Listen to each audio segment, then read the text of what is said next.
প্রণাম করলেন এবং প্রেম গদগদ ও চিত্তে কৃতাঞ্জলি পুটে সুমধুর স্তুতি বাক্যের দ্বারা ভগবানের স্তব করতে লাগলেন।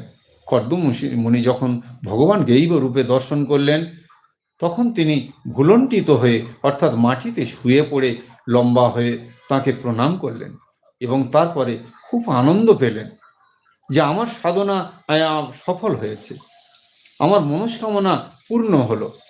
তাই তিনি ভগবানের স্তব করতে লাগলেন। কি বলে স্তব করলেন? মহর্ষি কর্দম বললেন, হে স্তুতিভাজন ভগবান, আপনি সমস্ত সত্য গুণের মূলাধার।